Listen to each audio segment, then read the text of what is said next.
La pièce sur laquelle je bosse en ce moment, en fait, c'est un retour sur une pièce que j'avais faite pour une expo dans la chapelle de Pithiviers. Et cette pièce était particulière parce qu'en fait, elle vient très directement du plan de cette chapelle, qui est une chapelle du XVIIe siècle et qui a un plan totalement extraordinaire. Je crois que j'en ai jamais vu comme ça avant.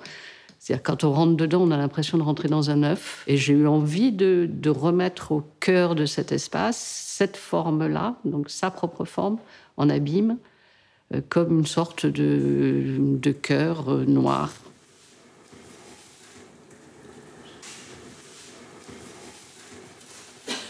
Bien sûr, une architecture, ça se fait en élévation, c'est-à-dire qu'on monte verticalement à partir d'un plan.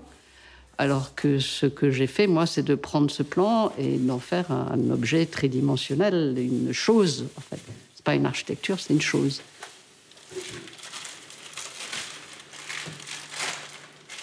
Une fois que le confinement a été prononcé et que j'ai vu cet objet qui, du coup, pour moi, était devenu un objet sans fin, puisque je l'avais, enfin, sans finalité, puisque je l'avais fait pour cet espace-là et que, a priori, il n'allait plus être dans cet espace-là.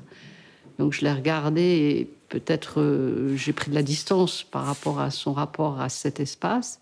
Et je me suis dit, ah, merde, c'est une urne, t'as fait une urne. Pourquoi? Qu'est-ce qui se passe?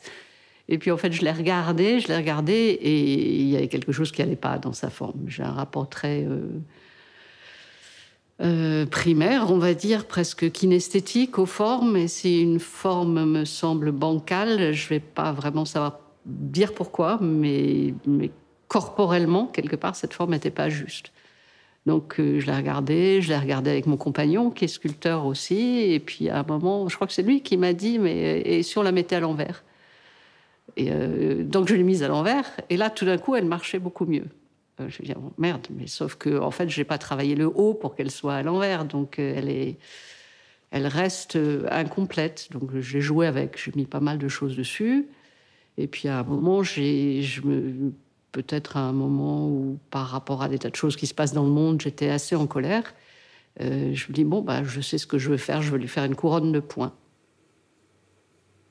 Donc ça, c'est une sorte de conversation avec une pièce que j'ai pas voulu abandonner et que donc, quelque part, la pièce, elle m'a emmenée ailleurs par son échec. Et ça, c'est une chose qui m'intéresse. C'est la même pièce, mais c'est pas la même pièce.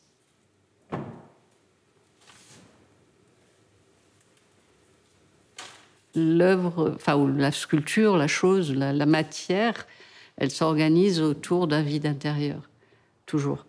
Et, et à la limite, quand ça m'arrive, rarement, mais ça m'arrive, de faire des œuvres qui sont pleines, là, je cherche le sentiment d'une paroi qui se tient en équilibre entre une poussée interne et une poussée externe. Et je pense que c'est sans doute ce qui nous définit en tant qu'être humain. Enfin, on existe dans cette tension entre l'extérieur et notre petit ou grand intérieur. Et notre sentiment d'être au monde, il est toujours coincé entre notre sensation d'être quelque chose de séparé du monde et ce sentiment que le monde est sans arrêt en train de nous former, de nous déformer, de rentrer, de sortir, de chercher à nous détruire ou à nous construire. Et le rapport que j'ai aux formes, il tient de ça. Je fais des choses qui sont en général single, j'ai presque envie de dire célibataires, même si elles sont formées de plusieurs éléments ou même si dans ces pièces-là, c'est des couples, mais l'ensemble, quelque part, il est célibataire, il est pas raccordé à d'autres accessoires ou à d'autres... il a une forme d'autonomie ou de solitude, on va dire, qui pour moi est un peu équivalente à la nôtre en tant qu'individu dans le monde. Une forme qui marche pas, pour moi, c'est une forme qui arrive pas à passer à ce moment où je la sens complète, c'est-à-dire autre. Elle me fait face, elle est autre que moi. Bon, je l'ai faite, d'accord, mais il y a un moment où je la reconnais comme quelque chose qui a sa propre existence. dans mon rapport à l'art, il y a une forme de revendication, ouais. De revendication, d'affirmation, on n'est pas soumis à un impératif d'accepter ce qui est. On peut agir sur cette possibilité de ne pas accepter les choses telles qu'elles sont. Je pense que vraiment, il y a quelque chose d'essentiel pour moi dans l'art qui est dans ce rapport à la liberté, à une forme d'affirmation qui va avec un refus aussi. Il y a du oui et il y a du non.